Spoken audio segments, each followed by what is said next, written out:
हिंद साथियों, स्वागत है आप लोगों का हमारे चैनल रूट कंसेप्ट्स में। आज मैंने कुछ 5 सवाल लिए हैं। बच्चों ने मुझे डाउट भेजे थे व्हाट्सएप पे, जिन डाउट में से 5 मैंने ले लिए हैं। आज की क्लास में हम उन 5 डाउट को देखेंगे जो बच्चे ने रेशो चैप्टर से, अनुपात चैप्टर से मुझे भेजे हैं।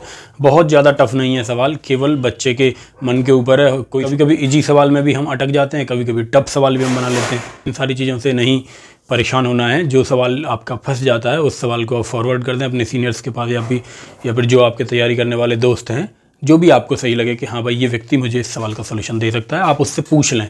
पूछने में कभी झिझके ना। अगर आपके अंदर ये क्वालिटी है, आप जिज्ञासु हैं, आपको पूछने से डर नहीं लगता, तो निश्चित ही आपकी सारी जिज्ञासाएं शांत हो जाती हैं।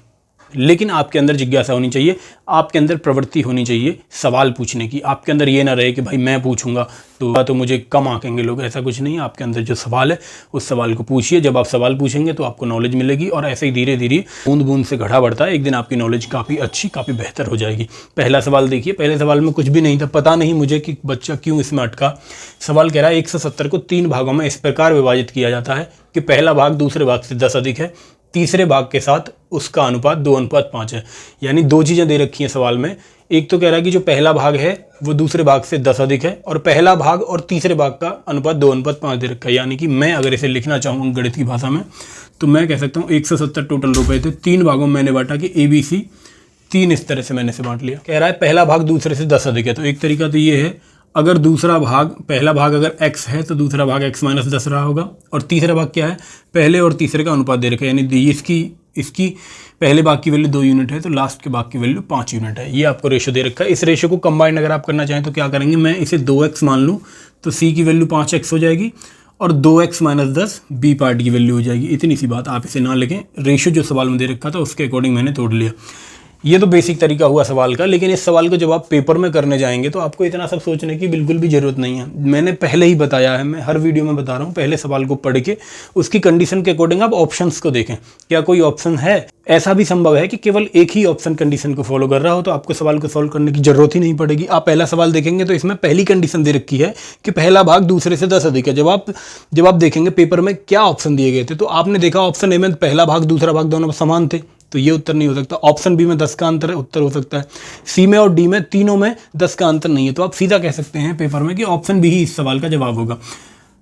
तो पहली कंडीशन आप सेटिस्फाई करके देखेंगे, उसके बाद आप दूसरी कंडीशन पे जाएंगे। दूसरी कंडीशन सेटिस्फाई करके कैसे देखेंगे, पहले भाग और तीसरे भाग का अनुपात 2:5 होना चाहिए।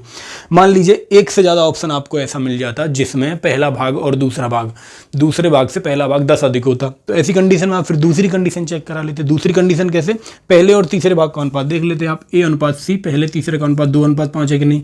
देखिए कैसे देखते, पहला ऑप्शन आप देखते 35 और 50 है, इनका रेशो 35 और 100 है। आप 5 से काटेंगे, 5 7 35, 20 5 100, 7 रेशो 20 है। ऑप्शन ए गलत हो जाता। ऑप्शन बी को देखते 40 रेशो 100 होता, आप 20 से काटते, 20 दूनी 40 और 20 5 100, 2:5 हो जाता, कंडीशन सेटिस्फाई कर जाती। मान लीजिए आप यहाँ भी सेटिस्फाई नहीं हो रहे हैं, तो बाकी ऑप्शंस को देखते तो आपको केवल ऑप्शन बी में दूसरी कंडीशन सेटिस्फाई होती दिखती। तो आप इस तरह से भी ऑप्शन के जरिए इस सवाल को सॉल्व कर सकते थे। लेकिन मान लीजिए आप चाहते हैं इसका सॉल्यूशन जानना, कि भाई मुझे तो सॉल्यूशन ही जानना है कि इस सवाल का सॉल्यूशन क्या होगा। या फिर कंडीशन ऐसी बन जाती कि एक से ज़्यादा ऑप्शन आपके बचे रह जाते, दोनों कंडीशन आप चेक कराते लेकिन फिर भी एक से ज़्यादा ऑप्शन बचे रह जाते, तब इस सवाल को कैसे किया जाता। तब इस सवाल को करने की जो सबसे अच्छी और बेस्ट अप्रोच जो हो सकती है वो मैं आपको बता रहा हूँ। समझिए मेरी बात। सवाल कह रहा है कि 2x, ये आपकी समझ में आया होगा कि पहले भाग और तीसरे भाग का अनुपात 2:5 है, तो इस हिसाब से मैंने पहले और तीसरे का अनुपात लिया। एक और कंडीशन दे रखी थी कि पहला भाग दूसरे से 10 अधिक है, तो इसमें से मैंने 10 घटा दिया तो ये अधिक हो गया। अच्छा, इसे जब आप सॉल्व करेंगे, तीनों को जब आप प्लस करेंगे, इनकी वैल्यू 170 के बराबर होनी चाहिए। आप करेंगे 2x प्लस के 2x - 10 प्लस के 5x बराबर होना चाहिए 170।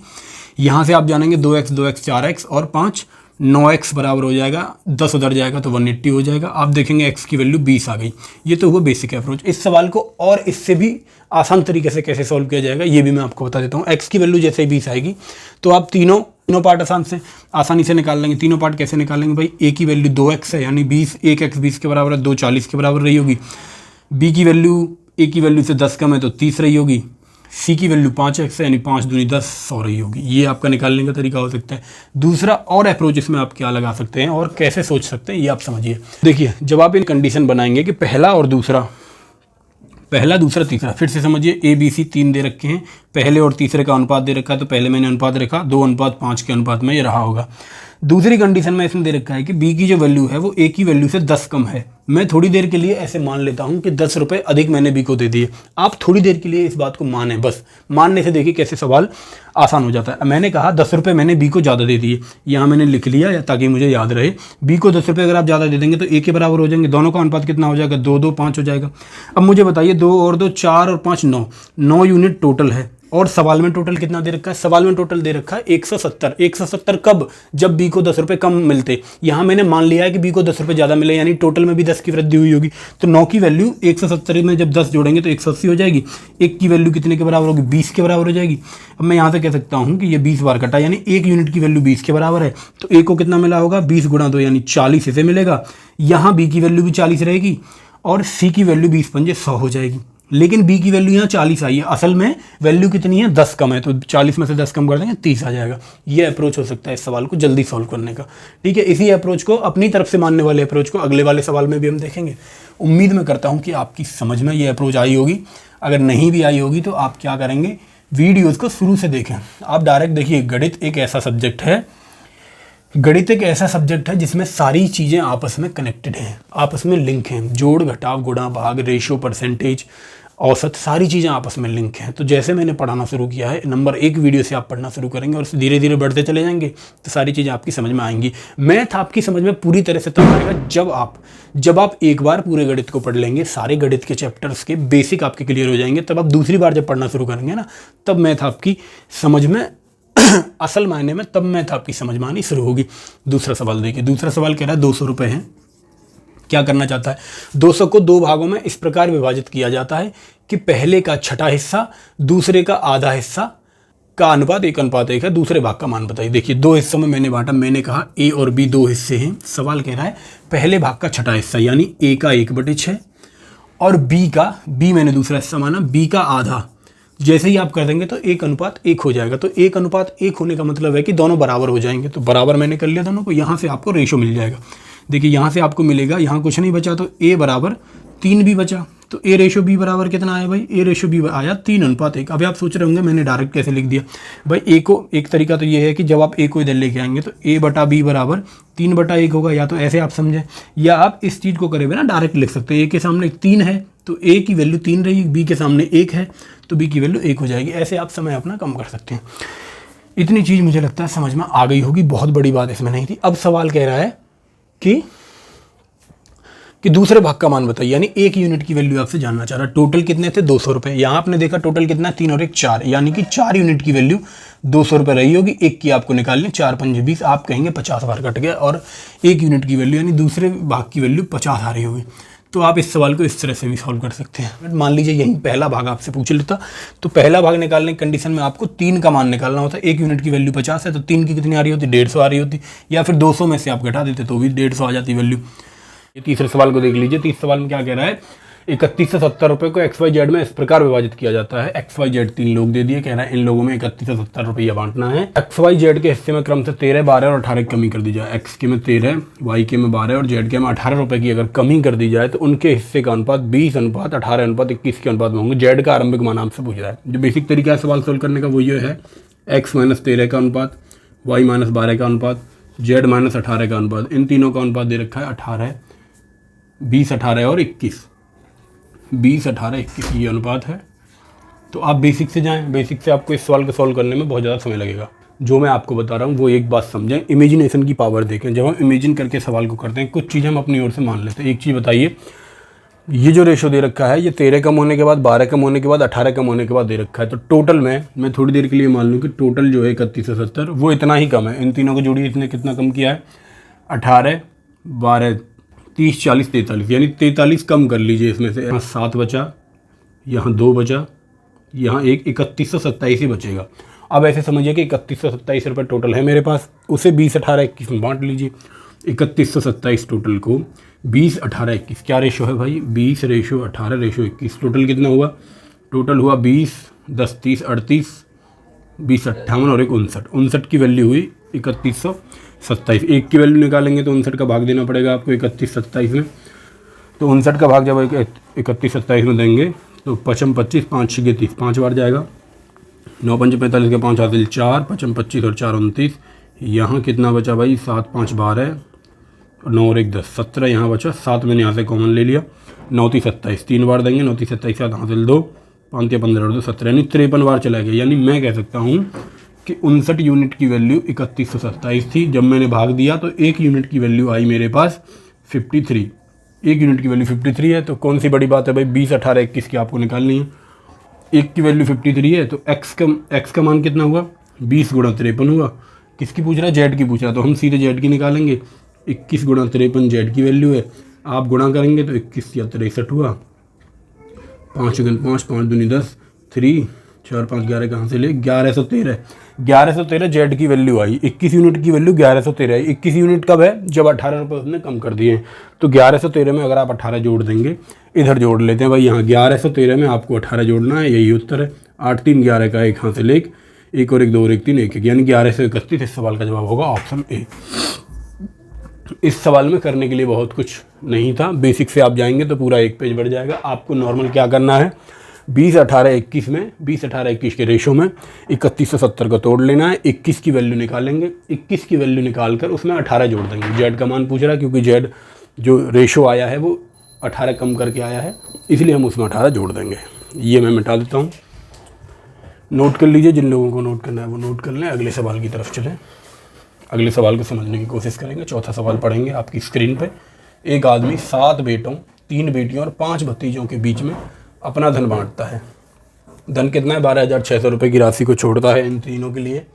यदि घर में बेटी और हर भतीजे से, यदि हर बेटी को हर भतीजे से 3 गुना राशि मिले और हर बेटे को हर भतीजे से 7 गुना राशि मिले, तो हर बेटी का हिस्सा कितना हो। देखिए 7 बेटे हैं, बेटे को मैं ऐसे लिखूंगा सन, 7 बेटे हैं इसके पास, 3 बेटियाँ हैं 3 डॉटर और 5 भतीजे हैं, तो 5 नेफ्यू मैंने लिखा भतीजे को, ऐसे समझिए भाई।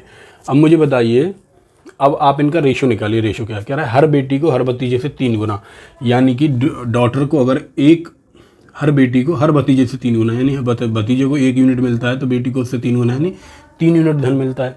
हर बेटी को भतीजे से 3 गुना मिला, हाँ जी 3 गुना मिला, और हर बेटे को हर भतीजे से 7 गुना, यानी बेटे को जितना मिल रहा है उसे 7 गुना बेटे को मिलेगा। 7 यूनिट इसे मिलेंगी, ये बंटवारा हो गया। एक एक को देखिए, एक एक को कितना मिलेगा, 1 यूनिट इसे मिलेगी, तो 3 इसे 7 इसे। अब मुझे बताइए, अगर एक बेटे को 7 यूनिट धन मिलेगा तो 7 को कितना मिलेगा, आप कहेंगे 49 यूनिट इन बेटों को मिलेगा, 3 3 9 यूनिट डॉटर को मिलेगा, और 5 यूनिट इसके नेफ्यू को मिल जाएगा, भतीजे को मिल जाएगा। अब जानना क्या चाह रहा है सवाल में जानना चाह रहा है वो एक बेटी का हिस्सा, एक बेटी का हिस्सा यानी इस 3 की वैल्यू वो जानना चाह रहा है आपसे। कैसे निकालेंगे, आप देखिए टोटल धन उसके पास कितना था, टोटल धन था 12,600, और टोटल कितने में बंटा, तो टोटल बटा वो 59, देखिए 49 और 9 58 और 5 63, 63 की वैल्यू 12,600 हुई। 63 से आप इसे काटेंगे, 63 6 दूनी 12, 3 दूनी 6, 63 से 200 बार ये कटा, यानी 1 यूनिट की वैल्यू 200 आ गई। आपको निकालनी 3 यूनिट की वैल्यू, 1 की वैल्यू अगर 200 के बराबर है तो 3 की वैल्यू सिंपल आप कह देंगे 200 गुना 3, यानी 600 होगा इस सवाल का जवाब। ऑप्शन ए कहेंगे आपकी सही है। 5वां सवाल देखिए, 5वां सवाल आपकी स्क्रीन पे है। सवाल पढ़े सब लोग। एक्स वाई जेड में कुछ राशि इस प्रकार विभाजित की जाती है कि एक्स को वाई से 25% अधिक मिले तो वाई को जेड से 25% कम राशि मिले। एक्स वाई जेड का रेशो आपसे पूछा है, बहुत ही साधारण सा सवाल है। जिनको परसेंटेज की थोड़ी सी भी नॉलेज है वो इस सवाल को आसानी से कर लेंगे, जिन्होंने परसेंटेज नहीं पढ़ा उनके लिए मैं बता देता हूँ। देखिए एक्स वाई जेड को इस प्रकार विभाजित किया जाता है कि एक्स वाई, देखो एक्स वाई जेड, पहले 3 चीज़ें आप लिख लो यहाँ। एक्स वाई जेड मैंने लिखा, रेशो मैंने आपको बताई, वाई से 25% अधिक राशि मिले। 25% की जो फ्रैक्शन वैल्यू होती है आपको एकदम कंठस्थ होनी चाहिए। जब आप परसेंटेज पढ़ेंगे तो आपको बताना नहीं पड़ेगा कि 25% मतलब होता है 1/4। 1/4 कैसे आया, जिन्हें नहीं पता वो समझ लो। 25% का मतलब 1/100, नीचे 100 लिखेंगे, 25 × 25, 25 चौके 100, 1/4 25% की वैल्यू होती है। इस बात का ये मतलब भी है कि 4 का 25% 1 होता है। इससे आप ये भी समझ सकते हैं। तो देखो भाई सवाल में क्या कह रहा है कि x को y से 25% अधिक राशि मिले। x को y से 25% अधिक, यानी y को अगर 4 यूनिट मिल रहा है तो 4 से 25% अधिक क्या होगा, 4 का 25% 1 हुआ, 4 से 1 अधिक 5 x को मिल जाएगा। x को y से 25% अधिक मिले तथा y को z से 25% कम मिले। y को z से 25% कम मिले, यानी अगर z को 4 मिल रहा है तो y को 3 मिलना चाहिए, तब 25% कम होगा। क्योंकि 4 का 25% क्या होता है, 4 का 25% जब आप निकालोगे तो देखोगे 4 का 25% होता है 1, और वही चीज़ यहाँ लिखी गई है, जब फ्रैक्शन वैल्यू बनाते हैं परसेंटेज की तो ऊपर वाली वैल्यू नीचे वाले वैल्यू की इतना % ऊपर वाली वैल्यू होती है। ये चीज़ एकदम क्लियर हुई। मुझे लगता है इसमें और ज़्यादा समझाने की मुझे ज़रूरत नहीं है। 25% की फ्रैक्शन वैल्यू 1/4 कैसे आई आपकी समझ में आ गई होगी। अब देखिए इसका कंबाइंड रेशो बनाना मैंने आपको बताया। एक तरीका तो ये है कि इन दोनों का गुणा कर लें।